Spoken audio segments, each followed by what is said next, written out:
My name is Martin Grand.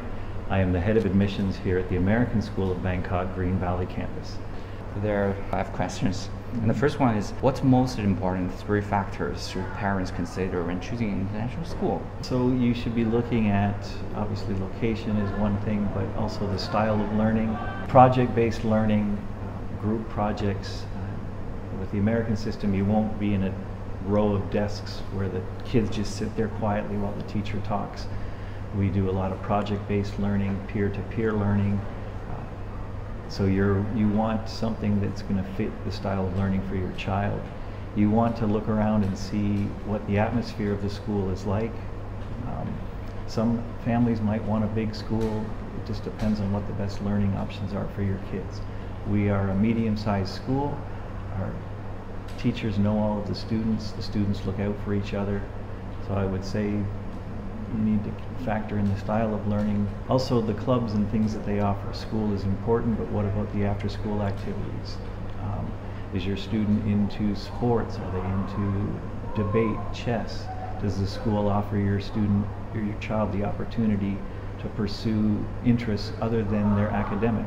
The second question is, what are the advantages of studying an American curriculum school? Okay, so what's nice about the American system is that it's credit-based. When you get to high school, you graduate based on the number of credits that you get.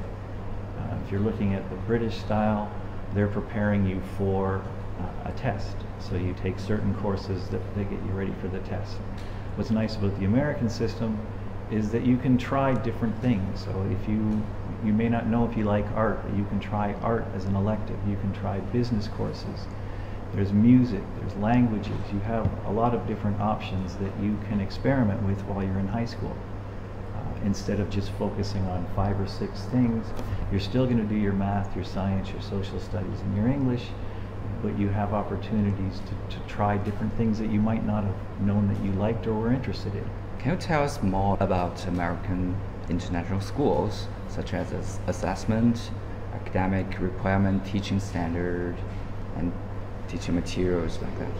Okay, so with the American system, assessments aren't always test-based. There are tests, but there's project-based learning. It's also just how students do their group work. We have a lot of project-based learning, so students are graded on how well they work with other students. The old style of learning where you just memorize, I tell parents all the time, you can ask me any question, I can pull out my phone and I can give you an answer.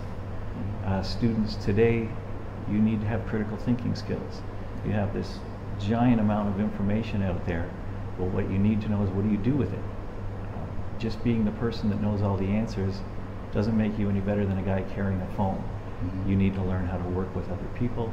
You need to know what to do with that information, and we focus on critical thinking skills. When students complete in AP or SAT exams, what opportunities do these offer to universities and colleges around the world? The first part, the SAT, most universities in the United States and Canada require SAT scores. It's a way to be able to judge what you've learned compared to kids from other countries. We offer in grade 10 a PSAT course. All of our students in grade 10 must take that course. It prepares them for the SAT test. As far as advanced placement, or the AP classes, at the end of the year, students who take an AP course have the option to take the AP exam. It's not our school exam, it's from College Board, the same people that do the SAT test. If you complete the exam's out of 5. If you score a 4 or a 5 on an AP test, most universities in Canada and the United States will give you credit for a first-year course. For example, if you study AP biology and you get a 4 or 5 on the test, when you go to university in Canada or the States, you already have credit for what they would call Biology 101, or an entry-level biology course in university. If you're going to countries that don't offer credit, it still shows those universities that if you are able to successfully complete an AP course, that you have the ability to be successful in a university course, because AP courses are basically a first-year university level course.